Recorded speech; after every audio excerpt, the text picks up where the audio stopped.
Everything we know, from people and ants to stars and galaxies to quarks and atoms, the entire universe, might just be a simulation running inside a supercomputer inside an even bigger universe.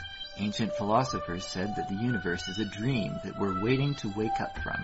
In this dream world of the imagination, anything is possible.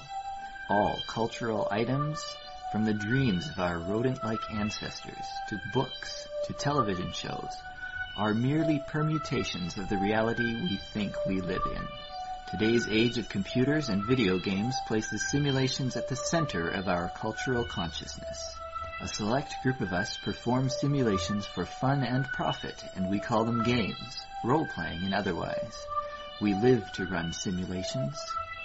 Join us on the Simulationist podcast as we explore our culture of simulations. Hello and welcome to yet another episode of the Simulationist podcast. This is number 19. Today is January the 15th, 2013. I am Joshua Chalevin. I'm Ryan Kirkby. And yes, we're back for another discussion. You, of course, listeners, are listening in the far future from now, but I hope that you have been enjoying the Simulationist so far, and I hope that you'll continue to listen. Well, if it's the far future, of course they're going to listen, because now they're going back to listen to us back before we got our good chops and skills going on. Yes, and now they're confused. Well, I like to think in more than just the time we're in. It's nice to picture the future, and it's nice to picture the past and try and work them all together. Because if there's one thing I've learned from the Back to Future series, it pays to think four-dimensionally. Okay, yeah. Okay, that's what I always say. What do we have to talk about today? Well, we can go right into the main topic, unless you want anything else coming up. We do, in 2 weeks' time, I do believe it'll be, the local GotaCon is going to be happening. GotaCon in Victoria, BC. By the time you're listening to this, you've probably already been there, and maybe you've met us. But if you miss us this year, we'll be there again next year, and every year from now until forever. It's a good con. It's just the right size. It's over at the Perks Recreation. So there's room for everybody to do their thing, but it's still nice and cozy that you don't get lost in there. Yes, well, I'm looking forward to it a great deal. Of course, in the future, I want to go to all the big, Comic-Con and Gen Con and Dragon Con. They're still doing Dragon Con, right? Oh, I thought they were, but I don't know. I haven't been to any cons yet. So. I have to admit, since I'm no longer picking up physical copies of Dragon or Dungeon magazines, it's not the reminder I used to get. Oh, yes, it's happening at Indianapolis. Oh, it's happening in Seattle. It's going on here, there. Without that reminder, I'm just missing it out. Yeah, I don't have anybody in my RSS feed right now. Like, I could put Wizards of the Coast on there and probably get that, but I just don't for some reason. I don't know why. Maybe they're not mentioning anything about it on their Facebook stuff. So they're doing an interesting amount of stuff on their articles, as well as some live conversations with like Mike Merles and the other heads of the people who are making the decisions there. Yeah, so that's going full steam. Hey, D&D, the next edition, is it called 5th edition yet? Do you know? Not yet, although I can see them slipping that in, just nice and surreptitiously sometime. And maybe I suppose D&D Next works until it's a finished product. Because if you just keep it with a non-numerical title, you have at least more mental freeway. It's like, okay, it's not a done thing yet. It's not set in stone. We can add martial dice. Oh, no, it's not quite elegant. If we take the martial dice out and do this with them, that's much better. It's okay with changing it because you're just working on D&D Next. It's not D&D Now. Yeah. When it's D&D Now, it'll be D&D 5. Or, I suppose, as some of the grognards will put it, D&D 5.0. 5.0. Yes. There you go, well, I was doing it too, doing your past, future, present, fourth dimensional thinking thing again. Well, it's something that we have to get used to. The game progresses on, things change. And would you really want D&D to go the same way as like C++, where every couple of years you get a group of people together and add and subtract things that aren't working well, and then that's the new version of it? Do you really want that? I think the system we've currently got right now works okay. I prefer it if they stretched out the editions a little bit more. I have to admit, if I was doing D&D for 4th edition, I would be the most unhappy with the speed at which it's come and then gone. Half the speed at which 3rd edition lasted. It's very, it's almost like they're trying to emulate other forms of entertainment like film and books and things that can be in development for a few years, and then people enjoy them and then people throw them away. Well, keep in mind they are working effectively. I guess just like next door or down the hall from the guys at Wizards of the Coast, who do the Magic the Gathering stuff, and their cycles as they go through their different stuff, and their story arcs for their different sets. It comes and it goes, and it comes and it goes at such a greater pace. Maybe they're just picking up on that a little bit. Yeah, I suppose. And anytime you're inside of an industry and keeping up with it, you'll tend to go faster because you have the time to devote to it because you're getting paid to devote time to your game. Whereas all of us, casual gamers and people who don't do it for a living, amateur, I guess, gamers and game designers and dungeon masters, we don't have as much time to dedicate to fully exploring the edition before the designers have got through it and kind of finished doing what they want to do with it. Instead of pro and amateur, could I actually refine that to like inner circle, outer circle, and then outside? The inner circle being the guys getting paid for it, the outer circle being the people who make the product, the supplements, the spells that they do for free, like house stuff, and then outside is just the people who play? Well, I mean, I don't mind if you describe it that way, and that's okay. I doubt that that's a perfect picture of it, but sure. Sorry, it struck me when you were saying it, like the amateur. Honestly, I've seen some amateur stuff that is very good. Yeah, okay. So you're right that my pro quality, they just didn't get paid for the work they've done. They did it as a labor of love. Yeah, and that's not to say that the pros work is necessarily great either. There's a reason you used to be able to hear the saying, I've been mongoosed. Some of Mongoose's publishing stuff being notorious for some flagrant, how did we miss that sort of things.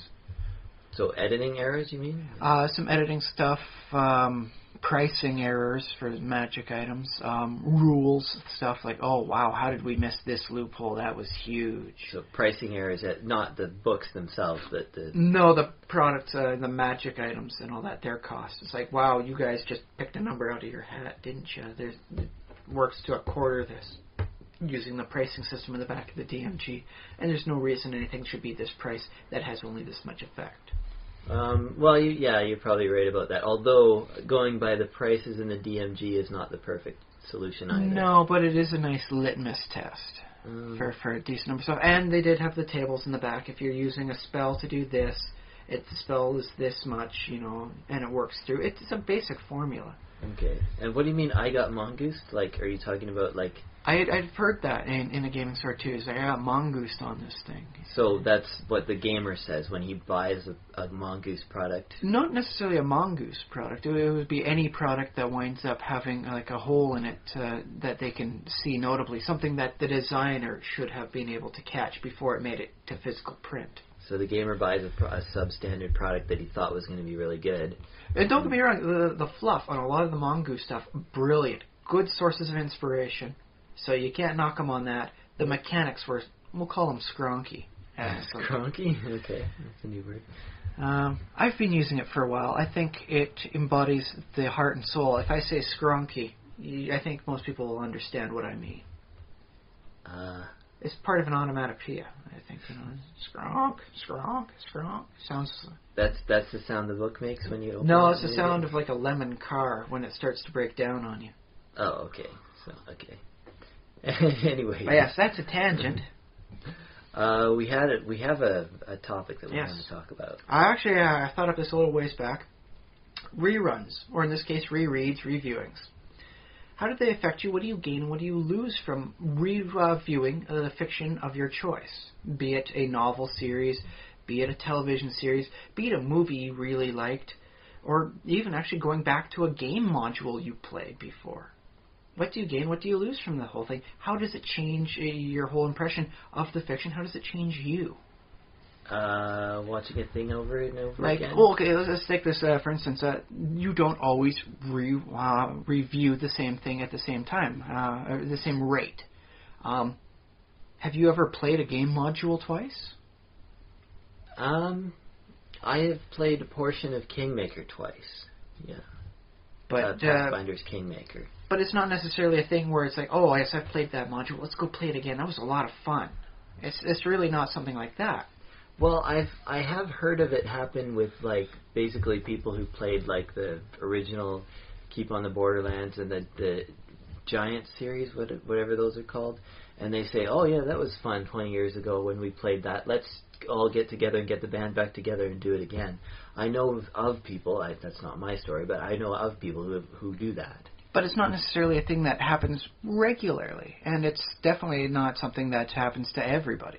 Well, the other thing is, like, socially, like, do you ever socially do things over and over again? The only things I can think of is, like... How many times have you rerun a dungeon in WoW? Oh, yeah, constantly, yeah. Damn straight. I don't know why in WoW you sure do it a lot. But the other, like, if you compare it to other mediums, like, there's Rocky Horror Picture Show. Some people watch that annually, over yeah. Yeah. But maybe more than annually, but I'm not sure if you should. It's a heady movie, and it's very, but you have watched a movie more than once, right? Like, I remember seeing this as a kid. I loved the movie, and then you watch it again.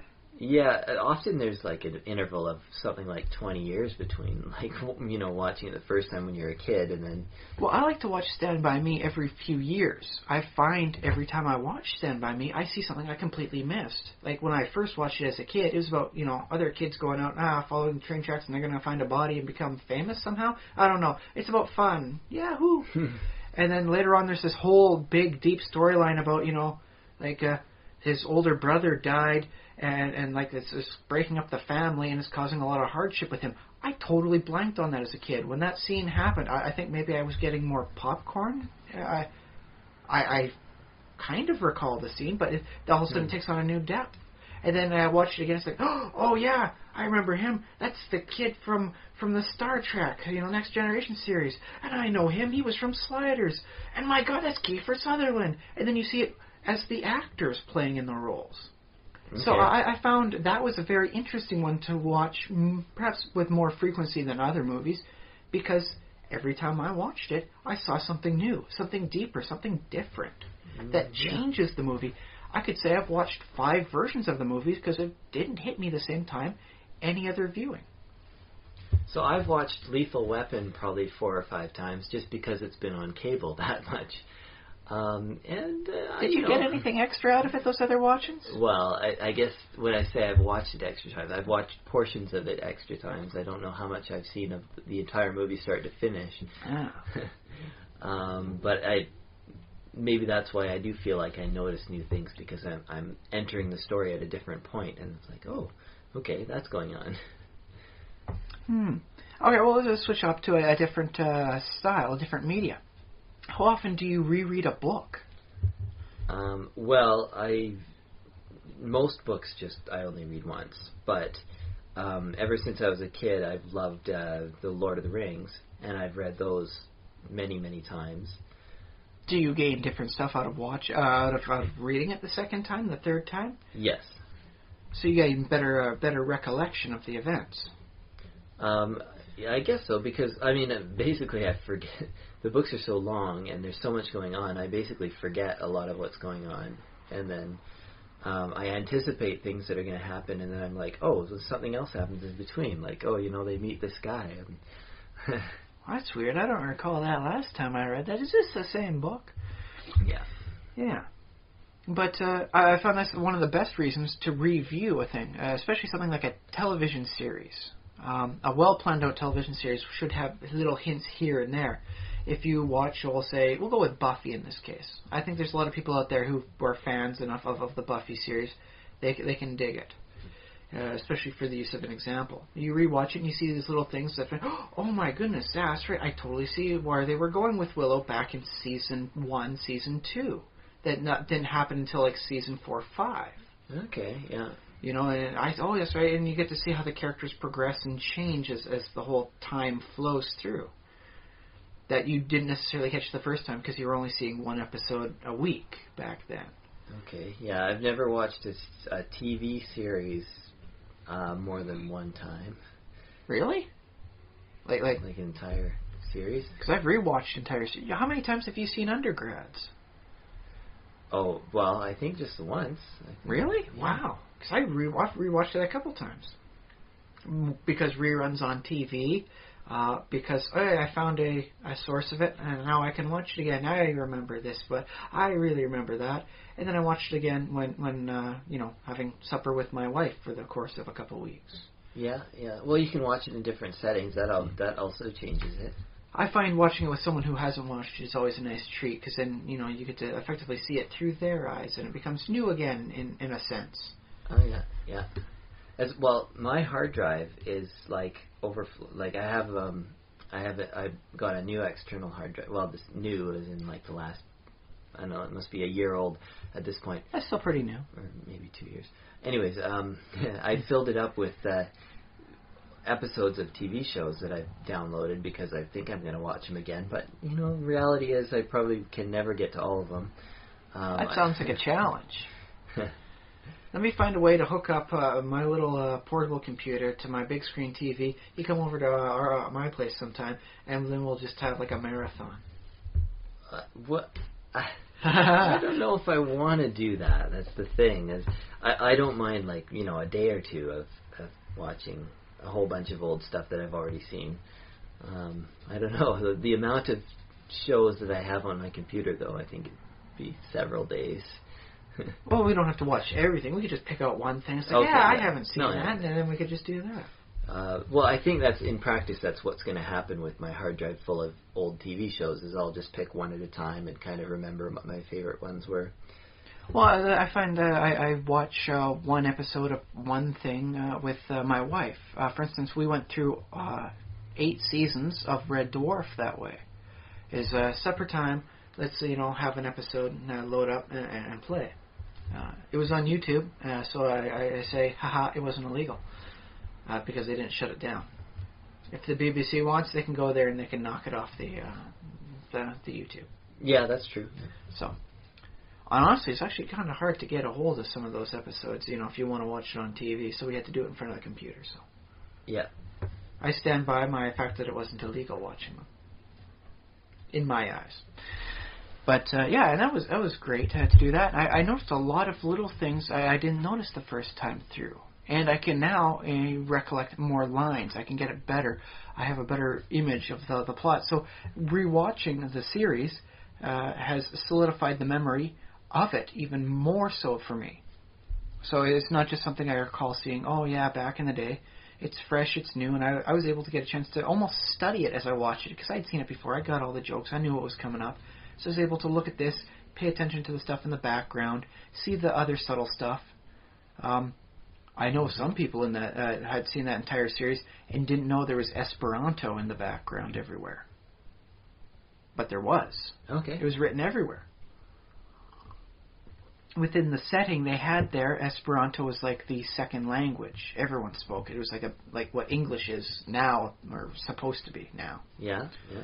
So it was nice to see that stuff, see where it pops up, see what happens. Check the sets as things go. Just nice little things, the details that the set designers put in. Mm-hmm. I hope they appreciate that I was looking there for them.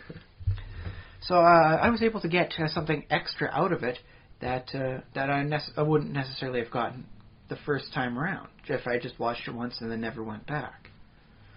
And for a TV series, well plotted out, that should be something worthwhile, to see a second time once it's done, so you can see these little cues as they're coming up, and it was obvious in hindsight what was going to happen. Caught me by surprise the first time. Yeah. Well, I don't know, because there's so much content. Well, there's a lot. There's more content than any one person should be able to have, and that's the downside of revisiting your fiction that you've liked before, is that every time you're rereading something, you're not reading something new. Yeah. Although I guess, what you're saying about watching it again is that you do get a deeper experience. You get more involved. Well, you know more about it the second time you watch it. You learn more things. You miss things the first time that you catch the second time. So it's almost like watching something new if you watch it the second time. Well, I find it interesting because, in my interpretation of things is that the memory you have of, say, reading Lord of the Rings or of watching a television series, it's we'll call it a cardboard memory. The events never actually happened, but you remember them like they were a memory. Mm-hmm. But you can't actually relive your experiences again. Not the real life experiences. Once they're done, they're done. You might get deja vu on something close, but it won't actually happen again. But you can redo that with fiction. So technically, you can have a more solid and real memory of things that never happened than actual events that have happened in your own life. Which is weird and deep, and I don't like to think too much about it because it kind of freaks me out at some primal level. The fake memories are more real than the real ones. Well, unless you're one of the kind of people who keep the journal. And I've tried keeping a journal before, and it always peters out after a couple of days. Well, hey, technically you're working on a journal right now. Yeah, we'll see how long this lasts. It's lasted a few months so far. 19 weeks and counting.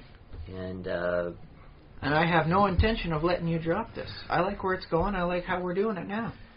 Good, yeah. Hopefully the listeners do as well. Yes, indeed. Okay, so... Right. So now here's another thing. Okay. Do you remember something like you saw it as a kid and, oh, this was awesome, I loved this movie, it was great. Or I remember when, my parents read me this story, when I was going to sleep when I was young, I loved it. And then you, see it again when you're an adult and go, wow, this was crap.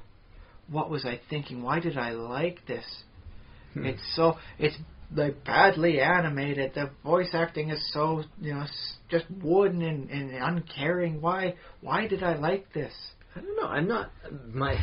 I'm sorry if this is a boring answer, but I'm not actually coming up with any examples of that happening to me. Okay. Maybe I had better taste as a child. I don't know. That's quite likely. As I said before, a list of things I watched as a child is synonymous with looking up the Wikipedia link for a list of movies voted worst ever. So, I have an odd perspective at this. I'm only now gaining taste and quality in my viewing senses. But, let's see. I recall one thing. Okay, you've seen Labyrinth, right? Labyrinth. David Bowie, Not Pan's Labyrinth. No, Labyrinth with, like all the Muppets. Jim think... Henson stuff? No, I don't think I ever saw that one. Oh, I could smack you. It's wonderful. I think okay. The Dark Crystal, have you seen that? Like the classic 80s Henson works that wasn't, to deal with the Muppets. Here's the thing about the Dark Crystal. I have watched documentaries about the making of the Dark Crystal. I have watched interviews about people who were involved in making the Dark Crystal. I did not watch the Dark Crystal itself. Okay, I'm going to have to put you on a training regimen to catch up with some of these basic quality films of our youth. Oh, well, I agree. Dark Crystal, there's something that's good still. I'm sure that one holds up. It's a little weird, but you can definitely watch it. Being a gamer now, and go, oh, this is a homebrew setting. I like where this is going. Yes, very nice. Okay, but with Labyrinth, I saw it the first time. I loved it. Everybody should. I would eat 3 bowls of Shreddies every morning because they had a little thing, like for stickers in the bottom of it, and we had to finish off that box before we could get another one for a chance for more stickers. I hate Shreddies. I hated them then. I hate them now, but I ate 3 bowls every morning to get stickers. I hated Shreddies too. I think I hate Shreddies now because I ate so much of them, disliking them as a kid. I'm sure the Shreddies are great stuff. Can't stand them because I overate. But that's how much I like the Labyrinth. I was willing to eat a food I disliked as a chance of getting some, paraphernalia I could play around with. Well, as an adult, I figured out the trick to Shreddies, though. Oh. The trick is... sugar. You can't let them get soggy. So you have to either, eat them really fast as soon as you pour the milk on, just down the hatch. You can eat them dry. That's another thing. Or just add a little bit of milk at a time, and then just get the top ones wet, like a little bit, eat those, and then add more milk and eat those. See, I had a thing whereby I just keep a little bit of the corner of the bowl blank from them, and I pour the milk down there so it wouldn't touch any of the stuff at the top, so it would stay dry as long as possible. And then I get just enough milk that if I mixed it up as I went and just didn't have like any big scoopfuls of milk, it would be just enough to last until the end, and then they stayed pretty crunchy. There you go. Trust me, I had time to perfect this. As I said, there was many boxes of Shreddies eaten. But I liked the movie that much. It was great. Oh, for the stickers, yeah, for the stickers. And then I watched it again. I saw all sorts of fun stuff. One of the voices of those little boglins they have down there that sing was the guy who played Cat on Red Dwarf. See, I'm connecting things. It all comes back together. It all meshes together. Yeah, sort of the 6 Degrees way, but sure. Yeah. So yeah, it's like, oh, I recognize that voice. And I was like, yes, in the credits later on, I recognize Danny John Jules. You know, hey, that man played Cat. And I told that to my wife. Oh, that's Cat. Nice, yeah. So, extra things. But what I did not see the first time through watching it when I was a child was David Bowie's prominent package. Mm-hmm. Which arguably may have warranted its own, billing in the credits, because there were scenes where it was pretty darn prominent. Didn't see it as a kid, but since I saw it as an adult, it's there, and now it's like it cannot be unseen. So it was once great. It's still a great movie, but it's a great movie, and it's like, oh, and there's that kind of. Oh, and you weren't like, oh, that. The movie's good enough that it didn't ruin it for me, but it's a little more prominent than I would care to see in a movie. David Bowie's a great guy. I just don't like him in that way. I don't care to see that part of him. Oh, I'm sorry. If he's listening at some point in the future, I'm sorry, sir. You're a great guy, a wonderful singer, but it's platonic. I love you in a platonic musical sense. Well, I like him platonically too, but I don't know. See, like, just visually. He was wearing tights for his role as the Goblin King in there. Yeah, he's wearing tights. And so visually, like, seeing someone's package, I don't know, I think that makes a movie better for me. Okay. We'll get you a chance to watch it. We'll see. It's not that I'm in love with them or anything. No. It's just I think that's more interesting. That's better. I do like the fact that nobody mentioned anything about it at all. Like, there was nobody talking about that. Anything. Nobody says anything. It's just there, like some sort of weird hidden joke for you to find. It's whoa, dude, what was that? I'm sure he will appreciate it if David Bowie's listening. Well, it's like a hidden joke that nobody mentions. It's just that, surprise, hot package. No, but I like that about rock stars, about how, like, they have all that energy and they're, like, and very physical beings. He put that and his intellect to good use as Sir Earl Jarrett, the Goblin King. His vocals, too, works out wonderfully. Yeah. But you should see it. Good music in there, too. I have to see Labyrinth and... The Dark Crystal. The Dark Crystal, yeah. I'm reasonably certain I have both of them, although I may have to set up the VCR for the Dark Crystal. But yeah, I'll make sure you come by for some time. We'll make it like a movie night. Oh yeah, sure, yeah, sounds good. Yeah. Provided we can keep the kid quiet long enough. Although the swing seems to be working out well for her, I'm sure we can keep her quiet for an hour and a half through the movie. Well, crying babies have never really bothered me. I know some people hate them, but I'm able to tune them out because I don't have kids of my own. So yeah, I think that's what does it. Is once you have a kid, then something in your brain gets switched on and you can't ignore crying babies. I know she does wake me up in the middle of the night, and it's not a loud crying she does. It's just, I'm awake, what's going on? Is everything okay? Alright, back to sleep. But yeah, it's technically, I lost a little bit that way, in watching what I loved as a kid again. It's like, I was actually kind of, not as good the first time. And, okay, some of the stuff I did like, I will admit it. I will admit it to the world. I did not hate Howard the Duck. I thought it was fun, entertaining, and the monster looked kind of groovy towards the end. And how old were you when you watched it? I don't know, 6, 7. 6 or 7. I don't know. It came out. I think I saw it in the theater. Yeah, that's 6 and 7-year-olds have no taste. But it wasn't until I watched it again as an adult, I went, oh my goodness, it's wow, how did I like this at all? I mean, they could have done some interesting things a little bit better. Did you ever read the comic? I got a chance to read the comic afterwards. I very much different. Yeah. But I really did like the comic. I can see why they tried to make a movie out of that before. They were going on the whole face, make everything into a movie. Mm-hmm. Yeah, exactly. Well, they're still kind of on that. I mean, every comic and novel has movie rights associated that somebody usually buys or tries to buy. I'm sure the people out there who keep track of the web comic Least I Could Do would know the interesting history they had with Teletoon. About trying to work out the cartoon serial rights. Yeah. It wasn't going to be a movie. It was going to be like a TV series. Animated, of course. There were some interesting problems there. But yeah, they've all got their own license and properties. And yeah, they're being bought up like a cow in a pit of hungry piranhas. And then the problem is I don't know. I keep hearing about movies and projects and different things that get bought, like somebody owns the rights to, but then they just sit on them. Yeah, for whatever reason. There's a million different reasons for sitting on rights, but yeah, it just happens. Yeah. Well, I mean, that's what happened for so long with Spider-Man. It was bogged down and tied up. Spider-Man was webbed for years. Yeah, and then there's another superhero movie. I think it was Fantastic Four. They had to keep on remaking.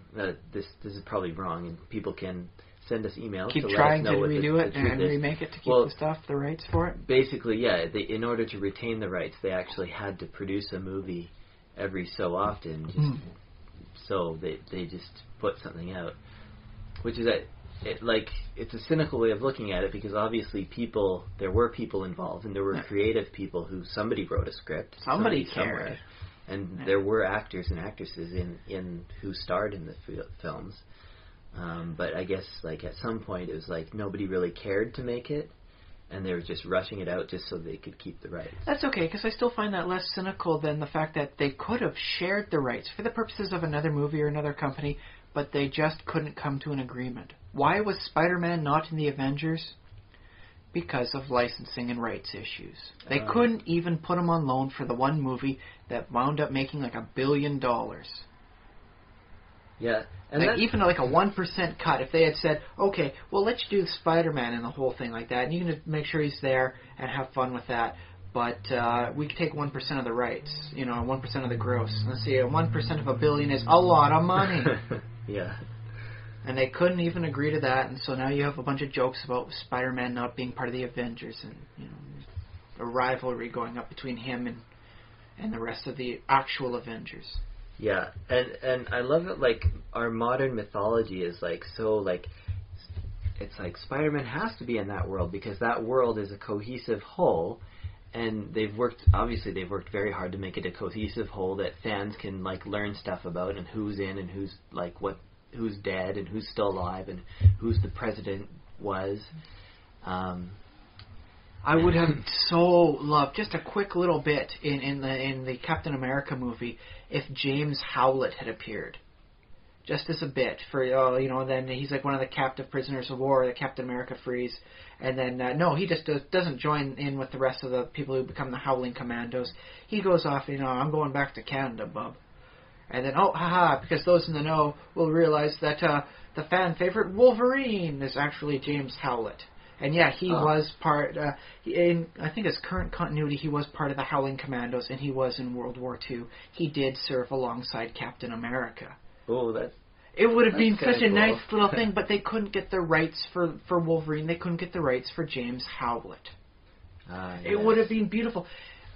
What they could have given, if they could have gotten Hugh Jackman in there as just an unnamed guy. They didn't even name him, just have him say, the right line, bub, and then just name him as the declining soldier.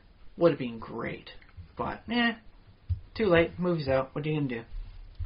I guess so. But that's the problem with maintaining this edifice of a universe, which both, the two companies, Marvel and DC, both do. They maintain this very intricate thing with all these different characters in it, and it's difficult to implement. It is difficult, but it would have been nice just for a nice little wink. So those of you in the know, who is this declining soldier? Wink, wink, wink. Yeah, and the reason that we expect that is because they've done it so often before in the comics. They've often given us little treats like that. And I think it's just a nice reward for following along. And it's one of the things that, oh, hey, yes, I've read the comics, I know the characters, haha, this is what gets me, yes. They did do that at the end of the Avengers. The villain who's there, those of you in the know will, oh, it was Thanos, the line about to fight them is to court death. I got that. I see what you're doing. Well, this is good because what they're doing is they're building on stories that the readers and the watchers and listeners, whatever medium we're talking about, basically the readers know the story and they know what's coming next. Because, you know, with the Marvel Universe and whatever, you go back and forth in time. Not necessarily time travel, just... If you're with the Fantastic Four, sometimes for a couple issues, yeah, they actually go back in time. Yeah, that can happen. But also there's just flashbacks and just backstories. And just people's, like, they do a little series of, you know, this is what this character was doing 100 years ago. Or if they're an old character, like one of the immortal characters. That's one of the things I really liked about the Avengers cartoon series they did. They actually had a James in part of the Howling Commandos when they're showing what was going on with Captain America there. Yeah, yeah. He was the radio guy, but when the fight came, sort of thing, and everyone's doing the fight scene, he's lurking and then he's hiding and he's jumping out. You don't see what's going on with his hands. So you can't see his hands, but he's jumping up with his arms raised. What's going on? Why is he not shooting a gun? He has adamantium claws. But they don't have the rights for that. They didn't have necessarily all the rights for the Fantastic Four. They were able to show them, but they never actually said anything. Yeah. And I found that to be particularly delicious as a fan. It's like, oh, you don't have the rights, but you're getting around it this way. Ha ha ha. Yeah. Excellent. Well, that's good, because it's not been my experience necessarily that I've read the stories, but I somehow... all these characters did somehow trickle down into my consciousness. I don't know how. It's effectively a rerun through a different format. Yes, yeah. DC is doing some very nice things, taking their more acclaimed storylines and converting them into movies. My brother collects comics, and I had the opportunity to read a few of these stories, you know, in the comic book format, and then later on see it again in the comic movie format. I liked some of the differences. It was nice to have the voices going on here and there and seeing how the pace was followed. It was quite different in some respects, but I liked it. I liked that rewatching. And so that's one of the things that's good about it, especially when you have different formats. Like I could reread all the Lord of the Rings stuff, but I got a kid, and so that can kind of break me out of the zone for reading. Who knows how long it would take me to reread all of them again. Yeah, or I could set aside 9 hours sometime within the next week and watch it on TV. Because I have a copy of it all and just pop it into the VCR. Well, okay, DVD player. And then just play it and, just relax. Yeah, and readers readers and consumers, I guess, is whatever we are, audiences. I like audience, although technically I believe we are consumers of the product. Consumers. I do like audience. It seems less business cutthroat. Okay, yeah. Now, what was my point about them? I forget. Yeah, we like to hear the same stories. To a point, if I hear the Dark Phoenix saga one more freaking time, I am just going to go off the handle. Okay. I like Jean Grey. She's a great character, but dude, she's either dead or evil, it seems these days. Can we just settle for one or the other, please? Mm-hmm. So, although, admittedly, a character named Phoenix for their title name probably should have a nice coming back from the dead motif, so I'm willing to forgive her on that one, although I'm getting a little fed up with people coming back from the dead in comics. Yeah. Phoenix is one character who probably should come back from the dead. But the name gives a bit of an extra allowance. Isn't there a real-life hero named Phoenix? Was it Phoenix Jones or something? Yeah. His fight thing was pretty nice. Down in Seattle, was it, I believe? Yeah, in Seattle. I don't think he's dead yet. No, and I've seen how he fights. The dude's a pro. So I think, barring somebody whipping out a gun, he should be able to live a nice, rich, heroic life. So, yay! Yeah, but I think if he dies, he's probably not coming back. Although, maybe. I mean, he could, maybe. You think someone else would take up the costume? Oh, yeah, that'd be awesome. That would be interesting, but all the same, I would like to see the public reaction to that, because that could be an interesting feel back for how their characters like that get treated in the comics. Yeah, is there? There probably is. Somebody's got to be working on a Phoenix Jones comic. They should be. They should be working on something like that, because, honestly, it's nice to see a hero that just does the street stuff. It seems sometimes even Spider-Man saves the world on a weekly basis. Let's get a hero who focuses down on the regular guys. That's what made Power Man such a good character. He fought on the streets for the streets. Okay. And he did it with this really sweet belt that was like a chain. It was like, ah. And he had a fro back in the day. He's all classed up now. He's got shades and nice proper hair and clothes. But, he was groovy back then. Proper hair? As opposed to improper? The afro was not aerodynamic, and although I suppose you could make an argument about it, distracting targets. So if someone's going to try and shoot him in the head, they got to figure out where the afro ends. Yeah, and could it be like a shock absorber too? Probably not. No. Oh, he's super strong anyways in the comics. Unbreakable skin. If he wants to just get down to the bottom of the building by jumping out the window and landing, he can do that and be okay. Actually, his clothes get scratched, but he's okay. Imagine that for a superhero power. Like, you're basically a normal mortal person. Like, you're pretty strong. Mm-hmm. Like, you're an athlete level within the realm of human imaginability. You're like a bodybuilder or whatever. Well, yeah. And but you have hair that's indestructible. And I thought of that for a supervillain. It was based off of the song "Hair" from the musical of the same name. Yeah. What would the name of this villain be? Did you have a name for him? I don't know. I was trying to work up something like a follicular villain. The toupee. No, it was going to be real hair. Okay, it's real hair. It was going to be like the villain was supposed to be like the hairstylist of the stars, but wound up getting a hold of ingredients that had been banned by the FDA because they're unsafe, but that's still in high demand, and uses them and gets them on himself because he's working with all the people, so he gets a massive dose, and it affects him and his hair, and thus he gains wonderful hair-based powers. How about there's aerogel. That's the material that's super light and super tough and shock absorbing. I think. I was going to go with hair apparent was the best I was able to come up with. Hair apparent, yeah. That could be like an aristocratic kind of name. Well, they were supposed to be the celebrities are the new aristocracy sort of thing. Yeah. He could be all he had to get a British accent. That's a good villain. Yeah, I could see that. Yeah.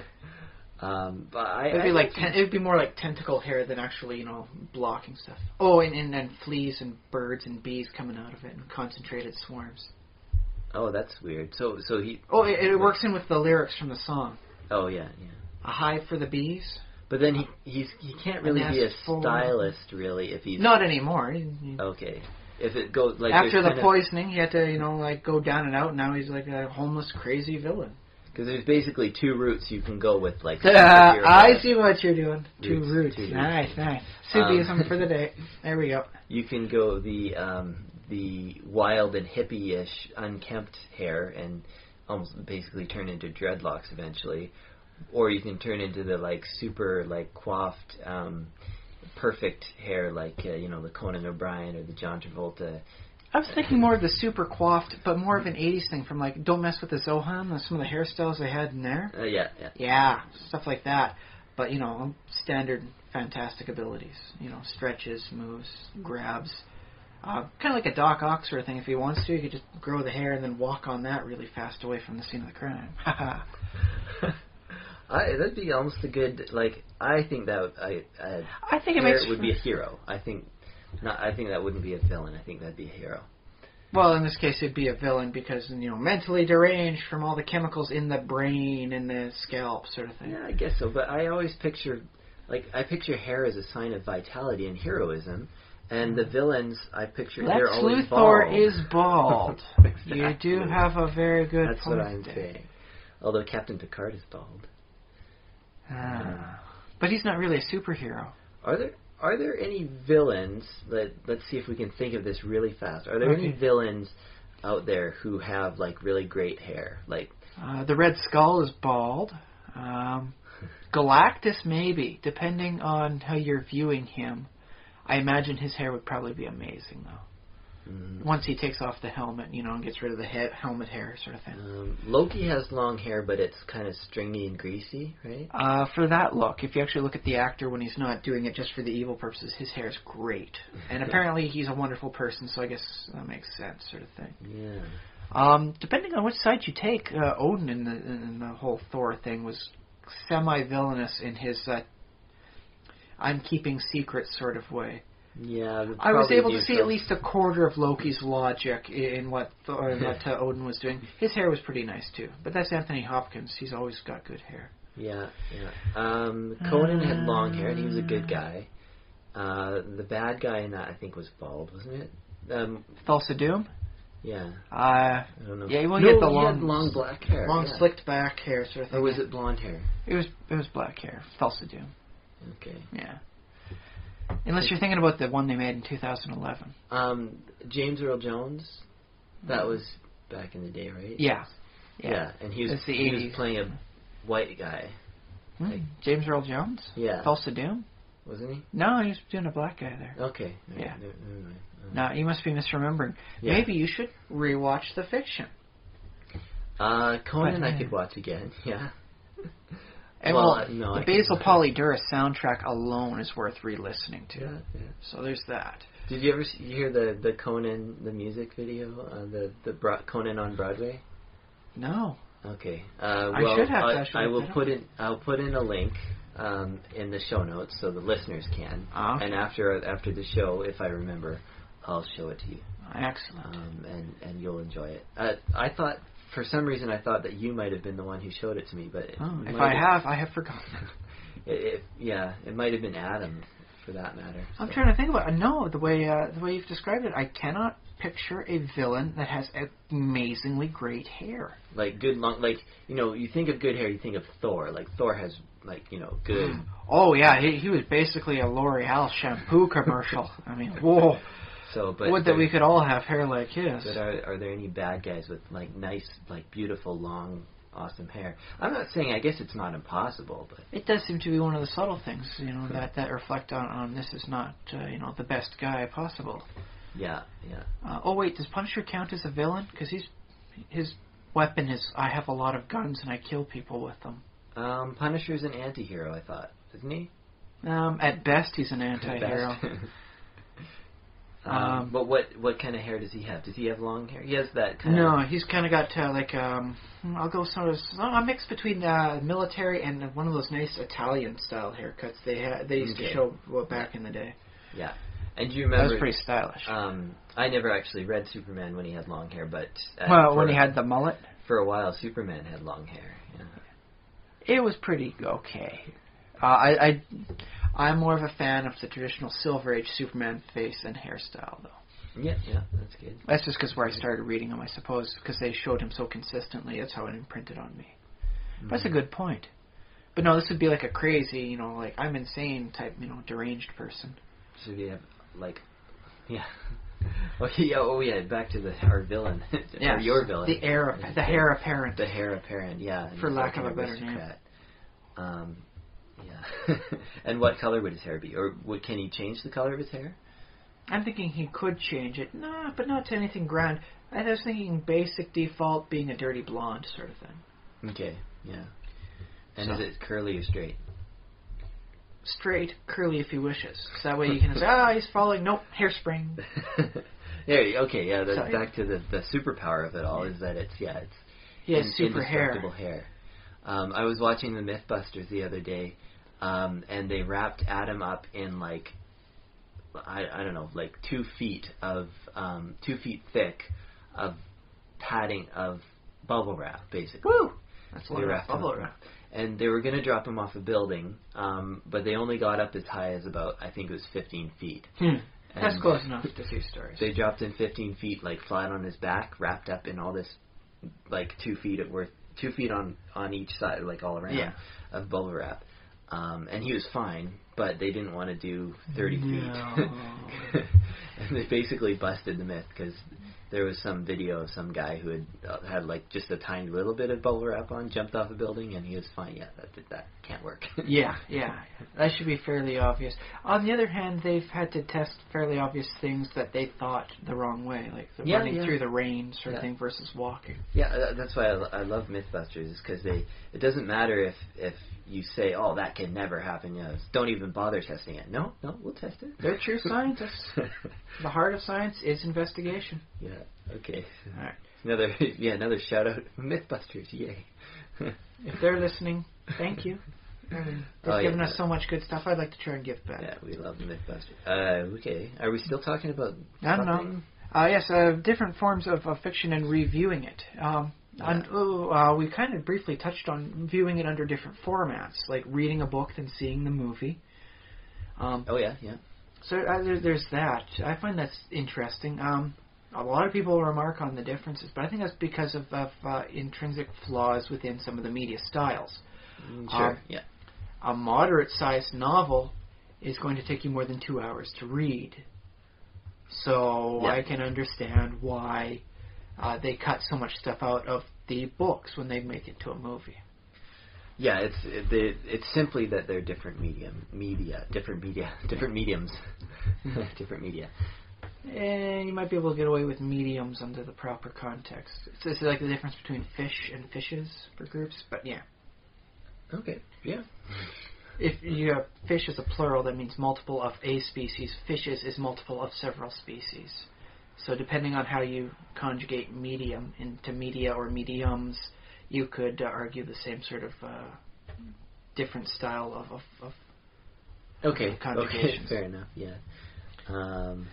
But yeah, switching mediums, we'll say, it gives you different challenges, different tools to work with, and so on. It's really weird and kind of odd that there would be an impulse in humans to, like, I read this great, story in a book. Now I have to make it into a movie. I want the rest of the world to see it as I did in my own head. Yeah. Well, I guess that's understandable. I was going to say, like, you shouldn't ever have that impulse because a book is a book and a movie is a movie. They're different things. But obviously people imagine things when they read a book.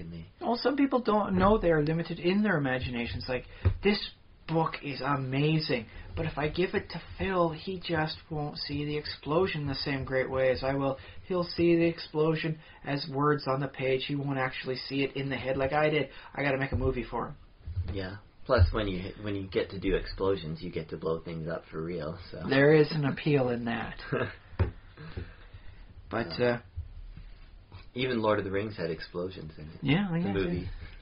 I don't know if they had that bomb thing in the Helm's Deep thing. Yeah, I don't know if they had that. I'll have to double check. I don't think that actually happened quite that way. Yeah.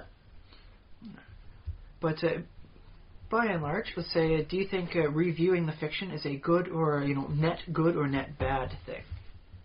Oh, if we're coming, verdict, net good, definitely good. Yeah, do it. I'm going to say net good, except in some formats, like music. I think music should qualify in this case. Sadly, I have heard more Justin Bieber than I have read several different books before. That's just because it's playing while I'm at work, and then I hear Beauty and a Beat again. Yeah. So. Well, I've heard worse music than Justin Bieber, but I feel your pain.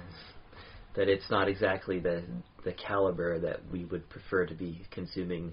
It's technically not even the genre I would prefer to consume. But I think for the purposes of this topic, it applies very heavily, being the media that has the most replayability. Yeah, definitely. Music gets played over and over and over again.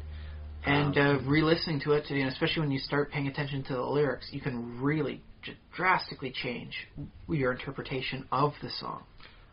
Yeah, well, the fun thing because when I listen to music, I don't know if I'm, like, odd in this or what, but I don't usually pick up on what the lyrics are. Like, not the first time around. You're paying attention more to the beat. You can dig it if it's got a good beat. And I guess that's normal. I'm not sure. No, seems to be how I do it. Oh, of course, sometimes the spoken word things, like Baz Luhrmann's Everyone's Free to Wear Sunscreen. It's one of the ones that made it big, that showed that, hey, you can make something big, like a music thing, on the internet, and it'll become popular. Is that how that worked? Yeah, that's how it initially spread. It was one of the first ones back when the internet was fresh and AOL was prominent. Well, I remember my brother got Winamp, downloaded Winamp on our computer. Yes. This is back when we were in high school. It really whipped the llama's ass. That's right. I think Winamp is still around. It is. I'm using it. I don't have Sometimes. it right now. Yeah. Unfortunately, because it was like basically my favorite. Like, I don't like Windows Media Player or Real Player or anything like that. I find I get better use of the codexes. I'm still not certain on the pluralization that way. I think it's codices. Yeah. Codices sounds classier, so I'll use it. I find it's easier to download and use codices through Winamp than it is through Media Player. So. Okay, well, I might have to get it again. Yeah. But yeah, my brother, he was into downloading. He had all what did he?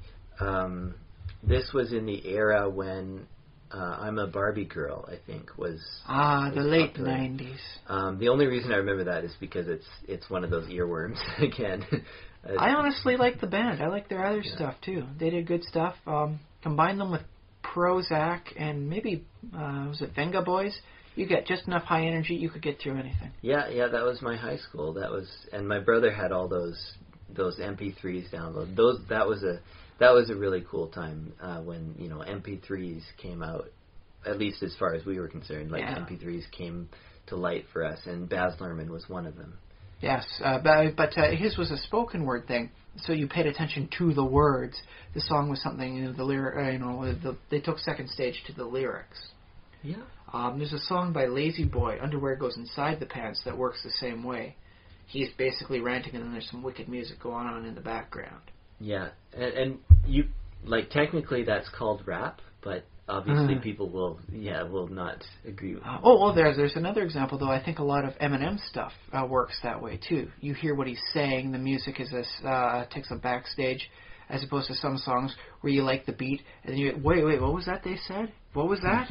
And you ruined it for me, and I was liking it. I know, I hate What was that they said? Oh, something about partying on Friday night and how we're dancing again, and yeah. Sometimes the trite lyrics get me. I'm sorry. So there's the Party on Friday Night song. There's the We Just Broke Up and I'm Sad song. There are some love songs, a few out there. Where you pay attention to the words as opposed to the beat first. When you hear it the first time, at least.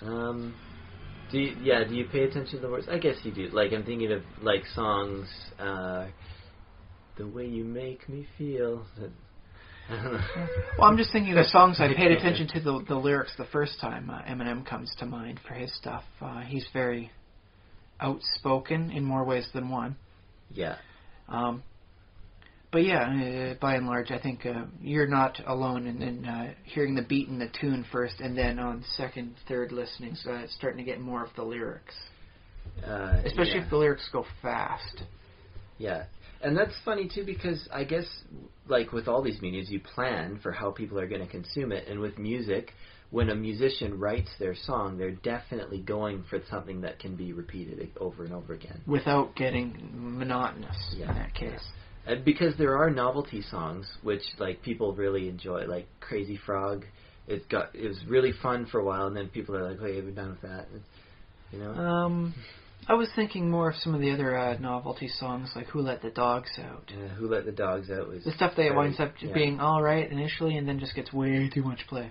Yeah, and it doesn't. It's not like, because we might think that Justin Bieber has got too much play.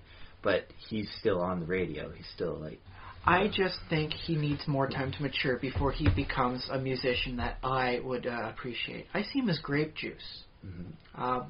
With some. Well, he could become a great wine someday, but he's going to need a souring agent and some time to ferment. The processes of life. Fermented Justin Bieber. Not in that. Some people might say he's already fermented. Not in that way, sort of thing. But the events in life that take in and harden you, that give you character. In this case, would be like the souring agent, like vinegar, and the time to ferment, the time to let you process it. What about because you're only young ones? Yes.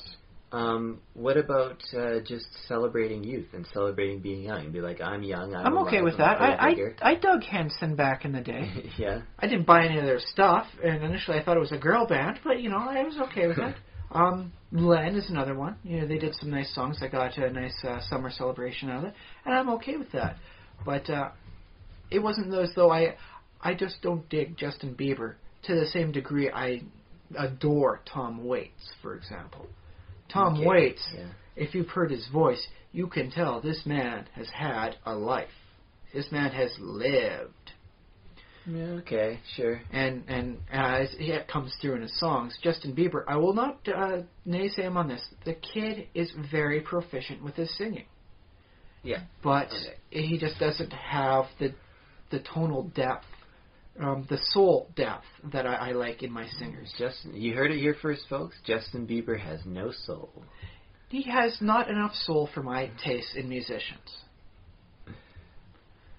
I'm afraid that's just how it is. I like my musicians with a lot of soul. I'm okay with listening to Eminem stuff.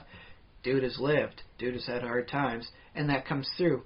A little aggressive, a little more aggressive than I prefer, but you can hear it and you can sense it. So you like your musicians to suffer? I like for them to have had a life, and I like to be able to hear that when they sing. If it's a good song, and like Josh Groban's songs, when he sings "I'll Lift You Up," he's had an experience where he has felt that emotion, and that comes and it rings deep within the bowels of his lungs. I don't know what the proper term for that is, but it comes from deep within his heart when he sings that, and you can hear that as it comes through in his songs. I guess, that's like Justin Bieber has a song where he sings, "We could be homeless, we could be broke. See, I could have no car," and that's the bit I was okay with. I think out of all the stuff, that's the bit I was the most okay with hearing because, he has been in that sort of situation where he didn't have a lot of money. Oh, and so, did he? I thought he was. Well, I mean, he got rich very young, but I guess before he got rich. Yeah, I won't say him. He did have the divorced parents, and things weren't always the richest for him. He was not, the lap of luxury kid before he got famous. But he grew up in Canada. Well, I guess I don't know what kind of childhood he had, but it couldn't have been that terrible. No, it's not that bad, but there's still, there's still some stuff there. And out of all the stuff of his I have heard and been forced to hear, thanks to the various radio stations, that's the only bit that I actually caught from me. It's like, I was Justin? I actually sounded like it had a little depth in it. Oh, that was the part where I felt like it was the most fake, because I was like, he knows what it's to be homeless. I don't know what it's like to be homeless. I know what it's like to be broke. I've been broke, but I've always had a home. And I think Justin Bieber has always had a home. And I guess, it's that naive kid, which is, it's okay, because he's saying, he's singing from a point of view of ignorance and youth, which is, if I was singing, I'd still be ignorant and young, because, I had never been homeless. On the other hand,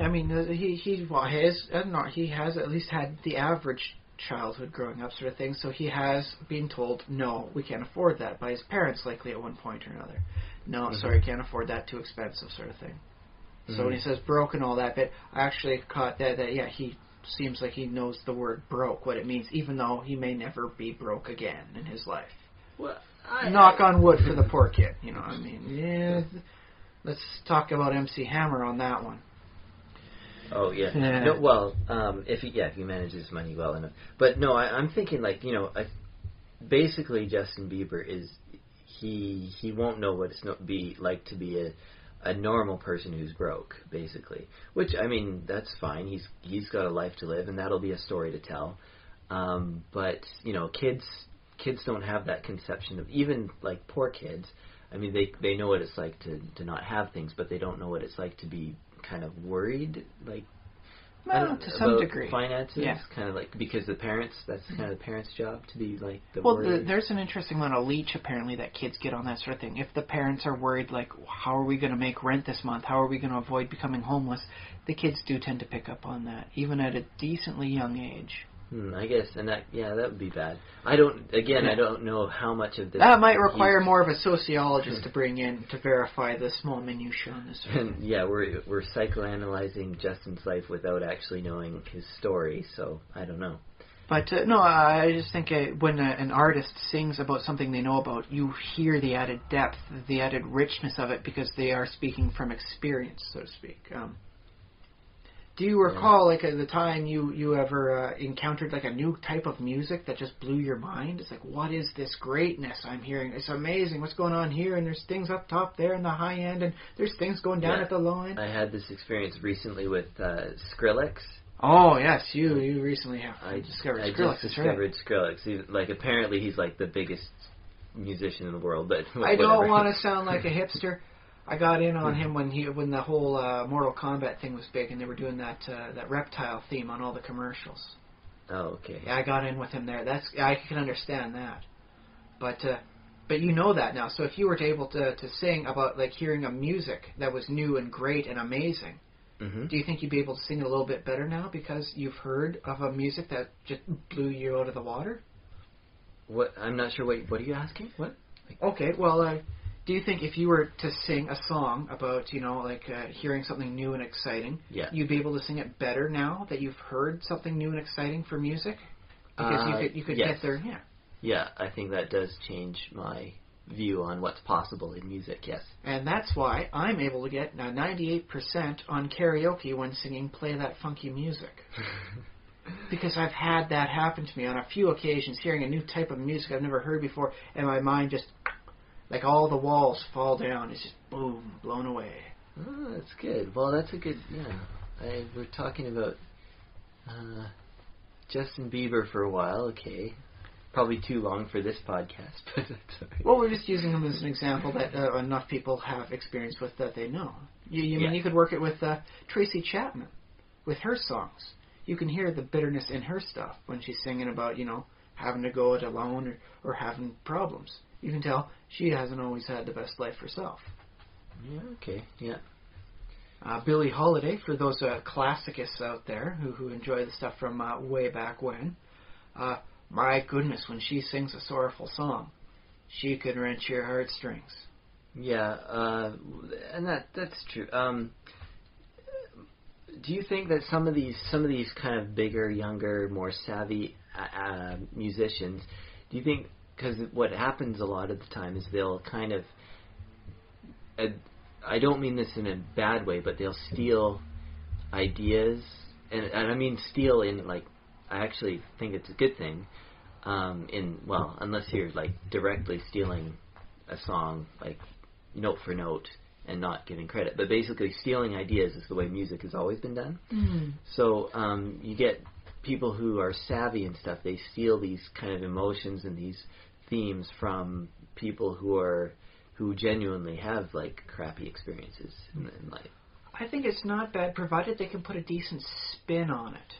I recall a few songs, like back in, I guess it'd be the late 70s, Telly Savalas.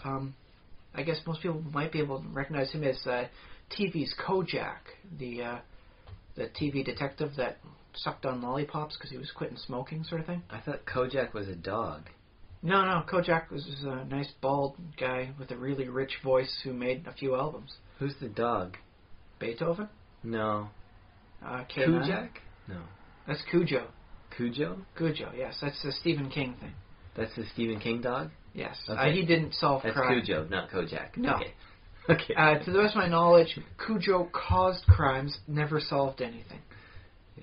But yes, as Kojak, you might know that the actor Telly Savalas did some songs in the late 70s, and I remember hearing Michael Bublé do a version of one of the same songs he did. I'm fairly certain Telly's version of it wasn't the first time that song had been sung, but so long as each person puts their own spin on it, puts their own style with it, it almost becomes a different song entirely. Okay. Provided they're able to take the song, internalize it, master it, and put it out as their own. Perhaps a bit more recent example. Let's see, Johnny Cash. One of his last songs that he did was actually a version of a Nine Inch Nails song. Oh yeah. Yes, "Hurt." Do you remember that one? I could have it all. My Empire of Hurt. Yeah, I don't remember it off the top of my head. No. It's a great song, amazingly done. Heck, even Nine Inch Nails basically say don't consider it, just a cover of it. It's its own song because he took it, he mastered it. It was Johnny Cash, of course. He mastered the song. Mm-hmm. But yeah, he took the song, he mastered it, he came out with something. It's the same lyrics, basically the same beat, completely different end result because of his knowledge, his memories, his sorrows, and how he put it out there. If you want interesting fun for a song, you can take "Am I Blue?" It's a popular song, been around, I guess, now for getting close to 100 years now. Mm-hmm. Being covered by almost everybody. Willie Nelson has done it. Michael Bublé has done a version of it. Batman has sang it. Kevin Conroy, I think, was the voice actor for him at the time for that one. Everybody's. It's a song that everybody's done, at some point back in the time. And it always winds up coming out a little bit different. Because they take their own sorrow of a loss of a loved one, and they sang it their way. Yeah, okay. Yeah. So, provided the young kids are able to take it, and do something with it, not just sing it back the same way you and I in our childhood sang back every song in our music classes, just trying to get through the hour before the next class starts up. Yeah, I think it's okay that they do that. Okay, well, okay. I think it's okay that they take the song and copy it, even if they don't have the same depth as the original person. Okay, so yeah, that answers my question there. And I think you've basically, put me in my place on that anyways. Provided it's done right. If it's just them taking it and singing it back, it comes off flat. And I think a person who's paying attention to the song hears it and will know, it just doesn't have any depth. Yeah, I haven't watched American Idol in a while, but I guess... Yes, I think that might be an excellent example of not being able to internalize it and project it out the right way. Yeah, I like American Idol because you get a range of different of abilities, and that's so much fun because you see people who aren't very good all the way up to people who are very good, and you kind of... That said, I've never seen a full episode. Jessica Sanchez should have won. Damn it. I heard her stuff. She sings great. She got second place to some Philip guy. Philip Phillips. Well, I like him. I've heard of him, but I haven't heard of her. She got second place. That's why no one's heard of her. Yeah, that's too bad. But although... But I don't know. My wife liked her and was playing the songs. I've heard the stuff. She did some very nice stuff. She did genuinely seem to have some soul going into there. Yeah. Not as much as I prefer, but apparently she only had a week between every song. What are you going to do? You're going to practice, damn it, practice. But yeah, you got to worry about blowing out your vocal cords that way. Okay. Yeah, I don't... Yeah, anyway. Well, I consider it anybody who makes it to the top, whatever number, 8, 16, or whatever, basically is at an American Idol. I think they're worth, they should have a career, basically. Any of those top... Somewhere in the industry. Maybe not necessarily, always the front runner. And that's the thing in there's only so much, industry. So much of an audience to go around. There are things like choirs, and people need backup vocals, and there are little jobs here and there, and commercials, and assistants and features. It's this song featuring so and so. And you can get good work that way if you're in the right part of the industry. I guess that's not technically being an idol, which that's the name of the show, but whatever. I don't think they've actually produced anyone idol worthy. I can't recall anyone. Well, there's people with top 40 hits who've come out of American Idol. Yeah, there have been people in the 70s that produced a top hit too. I wouldn't call them an idol either because they disappeared the next year. Same with a lot of the guys that have won. So there you go. An idol should be able to be able to produce at least, I'll go 5 really good songs. 5 really good hit songs. Okay.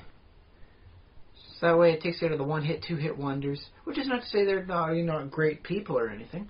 Mm-hmm. You know, they're not great singers. They just haven't been able to get the magic to work consistently enough. Yeah, I guess if it's once, it's about your voice. Yeah. Or you hit the right song that became popular on the right time of the year. Yeah, it's kind of random. I've heard some good songs, but they came out in the winter, and it would have been a great summer song. But by the time the summer was around, it wasn't a new song, wasn't getting rotation, nobody picked up on it. That's it. As much as I would like to say it's all about the talent, there's an interesting factor of luck. And that goes through any of the media. That goes through gaming. There's always a factor of luck in there, whether or not something goes great or something just doesn't happen. Yeah, I suppose. Although, like, so many of your favorite things from, you know, when you're a kid, like when you're 20 years ago, when you're just a kid, you know, you look back at the stuff that you remember, and probably a good portion of that stuff would not be considered successful. Like, it's just, they made maybe a little bit of money off it, then they went away, but... Rocket Robin Hood, I'm fairly certain, didn't make much money at all, if anything. But it made an impact on you, and it made an impact on... Well, yeah, Little John's head disappeared for a half second in that one scene, and then it pops back in. And the replay, oh my goodness, did they do a lot of replay on that stuff. Every episode had a little bit about this character, and that eats up another minute and a half. And, you know, they do that on every episode, so instead of like 22 minutes of footage, it becomes, 20 minutes, and then they redo the songs, and it becomes like 20, you know, and then like a couple minutes shorter. Very ingenious way of eating up time. They were on a limited budget, a very limited budget. I'm not going to begrudge them on that. They did good work for, I guess, the budget they had. Yeah.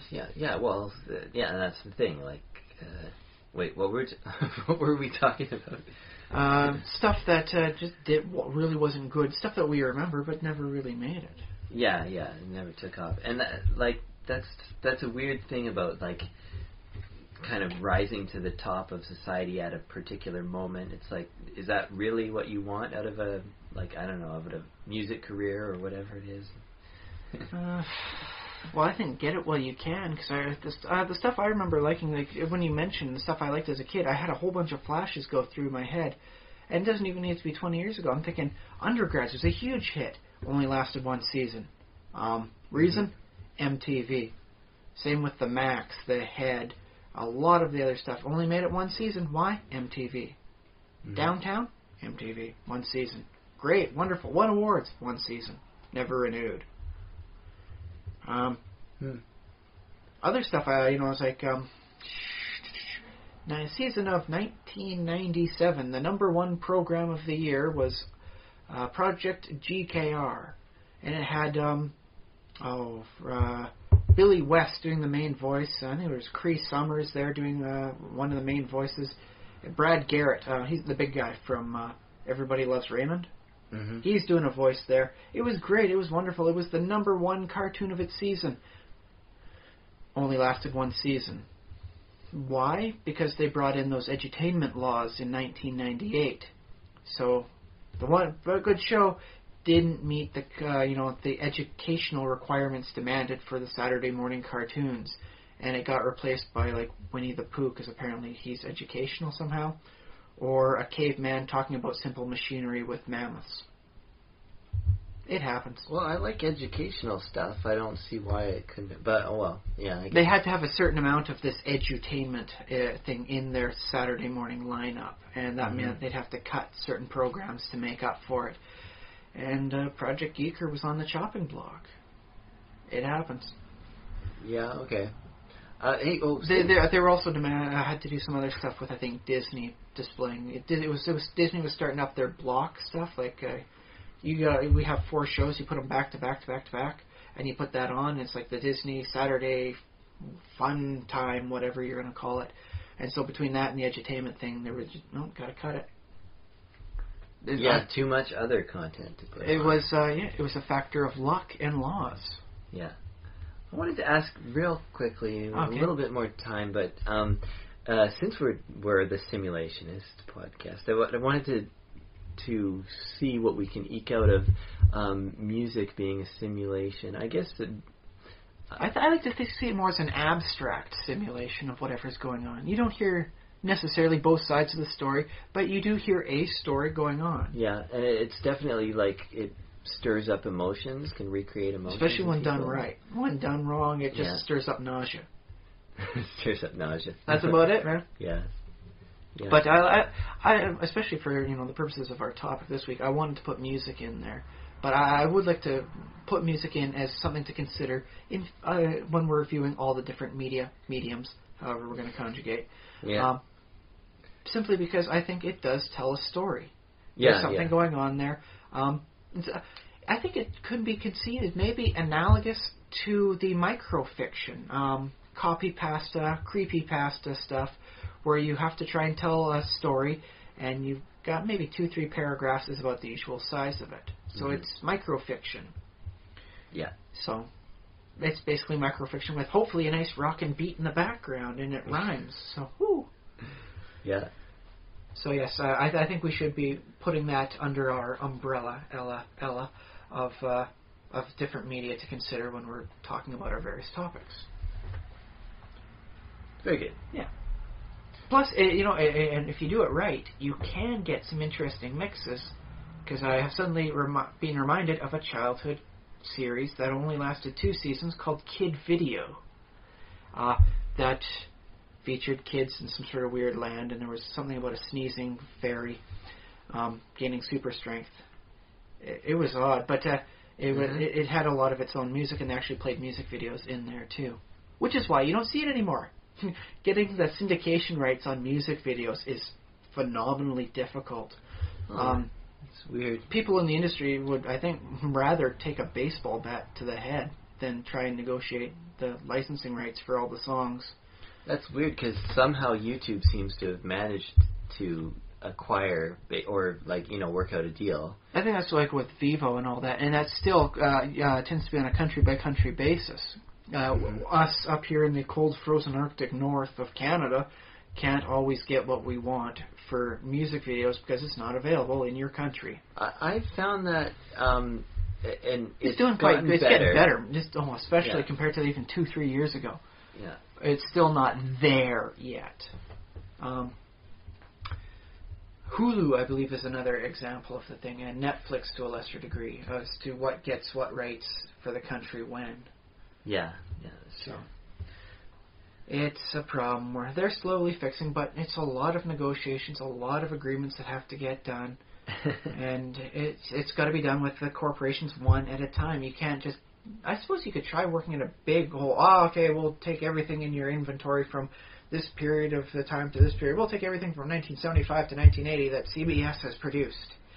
And, good luck trying to get that done.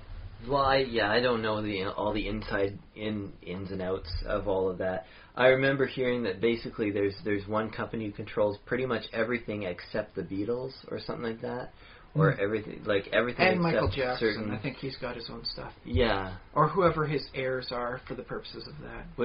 That's unfortunate because when you get big enough, you say, oh well, I'm going to go on my own and not go with this company, and then basically in the future, you miss out on what that company is doing for the rest of the industry. Of course, if you are an open person about this sort of thing, you get there before them. If you the smaller size does make you more nimble in this case. You're talking about like indie rock bands. We'll say small television producers, sort of thing. Yeah, and web producers. Very much so on them. Yeah, and podcasters.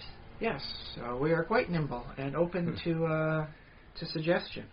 Yeah, especially under guise of money. Basically, the license we have on this is standard iTunes, because iTunes requires a certain license, but there's not much. Under please don't steal it or copy what we said. Well, that goes without saying, basically. Yeah. So. Well, that's copyright infringement. Or I guess technically just plagiarism. So that's covered under basic law. But I'll just, in case any listeners are wondering right now, and you can always email us at thesimulationist@gmail.com. But in case you are wondering, feel free to distribute this to your friends. Try and keep it as one file, altogether. We'd like to burn it onto a CD and leave it somewhere where somebody might want to listen to it. But we do want you to share it with everyone. We do want you to share us with your friends. With the world. With the world, yes. Or at least the portion of the world that would care about it. Yeah. There's no need to spam the rest of the world. I don't think we need that. To spam the rest of the world? Yeah. Well, that's just say like the call for hackers now. It used to be hack the world, now it's spam the world. Oh, is it? Hopefully not. No, I think it's all memeing the world. It should be like cat the world or something. Lolcat the world. Caption the world. How's that? So yeah, I think we've exhausted our topics for today. Anyways, I'm sure there's more to say, but there's always more to say. But okay, so let's go with the final verdict for me. I think reruns good, but not to excess. You shouldn't be the kind of person that rereads the book once a year, sort of thing. You shouldn't be a person who's... You should not. Do not do that if you're doing I find that in this case, the penalties start outweighing the benefits. Sure, you really start to know the stuff. You really know the music. You really know the movie. You really know the TV series.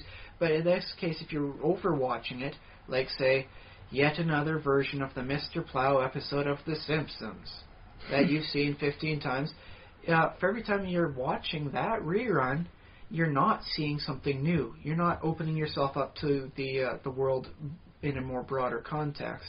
So I think in that case, overwatching is a penalty. Dude, go out and have a walk or something. I don't know. Well, I guess I kind of agree with the advice as long as it's soft advice. I mean, basically, I want to say to people that you know what you like, and if you really enjoy watching the same thing over and over again, if you really love that Mr. Plow episode of The Simpsons, and you watch it, once a month or every day or something like that, God bless you, or God bless you. My advice is to branch out. If you liked that episode of The Simpsons with Mr. Plow in it, that was, I think the executive producers were there's a Harvey Weinstein combo there. They did Mission Hill, which lasted one season for, I think, because of MTV, once again. Go track down Mission Hill. Give that a watch. See if you like that. Okay, so that's a recommendation, Mission Hill. Branch out. Try other stuff. See, okay, I really liked this sort of thing. Oh, this is Gennady Tartakovsky. I'll see what else he's did. Dexter's Laboratory. Samurai Jack. What are these? I'll give them a watch. Branch out. See what else you like from the people who brought you something you have liked. That's true. There is so much content out there. So many cartoons to watch. So little life to live. Maybe people should just not watch. No. You watch cartoons. Well, that's the thing is I think it's good to watch the stuff that everyone else has watched or is going to watch because that forms the memory. And then you have the same memory that they have. Maybe slightly altered based on your perceptions and what you pay attention to. But it's the same memory. Yeah, this is what we call culture. Yeah, that's that, exactly. That's the foundation for modern culture. Yeah. Shared memory. Which I do believe now is more potent than at any previous time in history because you don't always read a book at the same way you see the movie the same way. Yep. So there's that sort of thing about it. Like there is no disguising that this guy was a fiend in the movie, whereas you might have been able to say, he was getting something when I read the book on him. I think there was some hidden gold in his character there, but you really have to infer it from between the lines. No, dude was a freaking heel. You can totally see that at 1:45. Shows it. There you go. Yeah, he kicks a dog. Don't you know? He kicked a dog just to get the 2 points for getting him over the goal line. That's it. It was a punt.